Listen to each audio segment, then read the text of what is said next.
안녕하세요. 샤ባት 샬롬입니다. 오늘은 금요일. 유대인들은 아직까지도 이스라엘에서 금요일 이제 해 무렵에는 샤ባት 샬롬 안식일 샤ባት 사바트를 샬롬 평화롭게 지내세요 이렇게 서로 인사를 주고받는데 어, 사실 오늘부터 아내와 제가 성경에 나오는 방법대로 안식일을 지키고자 합니다. 몇 주 전부터 용인에 올 때부터 주님이 안식일을 지키라 말씀하셨는데 계속 그것을 고민하고 여쭈고 연구해 봤더니 성경에 나오는 있는 그대로 그냥 따라가면 되겠구나 생각해서 일단 집들이 다 하고 정리하고 그런 시간이 한 달 정도 걸렸는데 오늘부터는 또 유대인의 그 새해지 않습니까? 이번 주가 5783년인데 올해 유대인의 올해 새해부터는 안식일을 지키고자 합니다. 여러분 참고해 주세요. 사랑합니다. 오늘은 빛과 어둠의 전쟁의 마지막 강의를 하고자 합니다. 첫 시리즈에 시리즈 2, 3 계속 나올 것 같은데 어, 이번 시리즈는 광범위하게 좀 다뤘습니다. 다음 시리즈는 조금 더 구체적으로 다룰까 하는데요. 주님이 인도하시는 대로 오늘 마지막 그 제목은 빛과 어둠의 전쟁의 무기 중에 가장 파워풀한 무기는 사랑을 소개하고자 합니다. 가장 파워풀한 무기, 빛과 어둠의 전쟁에서 가장 파워풀한 무기인 사랑.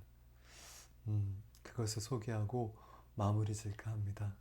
성령님, I invite you, I submit to you. 성령 초청하고 순복합니다. 저를 통하여서 성령의 능력과 계시와 말씀과 은혜와 정확한 이해가 전달될 수 있게 역사해 주세요. 이 핸드폰의 보톨로 놀라운 하나님의 은혜가 전수되게 해주세요. 예수님의 이름으로 기도했습니다. 아멘. 제가 좋아하는 말씀 중에 갈라디아서 5장 6절 말씀이 있는데 거기를 한번 볼까요? 갈라디아서 5장 6절 말씀에 이런 말씀이 있습니다. 갈라디아서 5장 6절 그리스도 예수 안에서는 우리를 얘기하는 거죠. 예수님 영접한 우리 그리스도 예수 안에서는 할례나 무할례나 아무 효력이 없습니다. 율법을 지키냐 안 지키냐 이 수준이 아니라 그리스도 예수 안에서는 사랑으로서 역사하는 믿음뿐입니다. 다른 번역을 보면 사랑으로 믿음을 행하는 것입니다. 영어로 보면 faith, 믿음, expressing itself through love, 사랑으로 표현되는 믿음. 믿음을 행사할 때 사랑으로 나가야 된다는 그런 사도 바울의 가르침입니다. 옳고 그름 그런 수준, 해야 될까 하지 말까 그런 수준이 아니라 우리의 믿음이 사랑으로 표현돼야 된다. 즉 우리가 사역할 때, 누구를 위해 기도하고 조언할 때, 아이들에게 가르칠 때, 부부 안에 서로 좀 대화를 하면서 고쳐야 될 부분이 있거나 마음 상한 것을 나눌 때, 치유 사역을, 축사 사역을 할 때 우리의 믿음이 사랑으로 표현돼야 된다는 것입니다. 그래서 저는 가끔 이렇게 좀 파워풀한 사역자들을 보면 약간 좀 마음에 거리낌이 있는데, 물론 하나님은 우리의 모든 약함을 다 아시고 간구하고 사용하시지만 이렇게 좀 너무 험하게 너무 이제 개인적인 인격 침해를 하거나 축사 사역할 때나 치유 사역할 때 너무 파헤치고 너무 주위 사람들을 의식하지 않고 너무 이 사람들의 개인 사적인 생활을 물어보고 아니면 아주 험하게 대하고 막 밀고 막 그런 막 욕하고 어떨 때는 막 반말하고 그러한 사역을 보면 조금 마음이 좀 힘듭니다. 왜냐하면 우리가 아무리 강력한 믿음이 있어도 사랑으로 표현돼야 된다고 합니다. 왜냐하면 사랑이 그 매개체, 전달 매개체거든요. 하나님은 사랑이시기 때문에 하시는 모든 것이 사랑입니다. 하시는 말, 의로운 행위, 심지어 심판, 우리의 가르침, 모든 것이 사랑이기 때문에 우리가 믿음을 행사하고 강력한 믿음을 우리가 행할 때도 그것이 사랑으로 표현돼야 됩니다.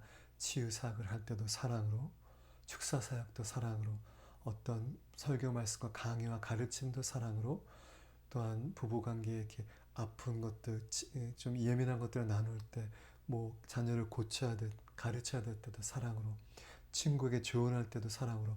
안 그러면 소용이 없습니다. 왜냐하면 우리도 하나님의 형상과 성품대로 지음을 받았기 때문에 사랑의 말을 우리는 듣지, 사랑하지 않는 말은 우리가 잘 안 듣는 그런 성격이거든요. 우리 인격체 자체가. 그래서 우리가 하는 모든 일을 사랑으로 하라. 주님이 그렇게 말씀하신 건데, 요한일서를 보면 우리가 사도 요한을 사랑의 선지자라고 하는데, 사실은 역사적으로 보면 사도 요한이 처음부터 그러진 않았고요. 요한과 야곱 형제였는데 그들의 별명이 Sons of Thunder, 번개 같은, 그만큼 조금 감정이 좀 폭발하고 조금 좀 충동적이고 이러한 사람이었는데, 사도 요한이 주님을 만나고 밤모섬에서 오랫동안 주님과 교제하고 나서 많이 변화됐죠. 그래서 사도 요한이 이제 그 사도행전을 적었을 때 사복음서와 굉장히 차이가 나는 게 굉장히 계시적이며 깊은 내용들을 많이 담고 있습니다. 주님을 직접 만나고 친밀한 관계를 주님과 갖고, 또 주님이 승천하시고 나서도 천국을 왕래하고, 계시록에 보면 이리로 올라오라, 천국까지 올라가서 하나님 보좌도 보고 많은 계시를 받았기 때문에 그 결과가 사랑이 많은 사도로 변한 것 같습니다. 그래서 사랑의 사도라고 우리가 별명을, 신학자들이 별명을 짓기도 하는데, 요한일서를 보면 요한일서 3장 16절, 그가 우리를 위하여 목숨을 버리셨으니 우리가 이로써 사랑을 알았다. 하나님의 아들이 우리를 위해서 목숨을 바쳤을 때 우리가 그 사랑의 깊이, 넓이, 그 사랑의 크기, 그것을 알게 되었다고 합니다. 얼마나 사랑하시는지. 그래서 우리도 형제들을 위하여 목숨을 버리는 것이 마땅합니다. 이것이 사랑의 파워라는 겁니다. 그래서 우리가 영웅, 어떤 바틀필드, 전쟁에서 전우를 위해서 목숨을 버리는, 아니면 일상생활에서도 위기에 처한 사람을 위해서 자기 목숨을 바치는 그런 사람들을 세상 사람들이 믿거나 말거나 상관없이 다 주님을 믿든지 말든지 다 영웅처럼 여기는 것이, 세상 사람도 압니다. 사랑이 가장 큰 놀라운 파워라는 것을. 그래서 좀 더 보면 요한일서 3장 21절, 사랑하는 자들아, 만일 우리 마음이 우리를 책망할 것이 없다면 하나님 앞에서 우리가 담대하다. 우리가 무엇이든지 구하는 바 그에게 받나니 이는 우리가 그의 계명, 사랑하라는 그의 계명을 지키고 그 앞에서 기뻐하는 것을 행함이라. 사도행전에 보면은 예수님이 이런 말씀을 하십니다. 내가 새 계명을 너에게 주노니 서로 사랑하라. 구약에 서로 사랑하라는 말이 있는데, 내 몸과 같이, 이웃을 내 몸과 같이 사랑하라. 제2계명이죠. 가장 큰 계명, 주 여호와를 온 마음 정성 뜻과 힘을 다해 사랑하라. 내 이웃을 내 몸과 같이 사랑하라.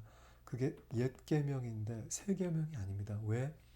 주님이 부활하시고 나서 제자들을 만났을 때 새 계명을 너에게 준다.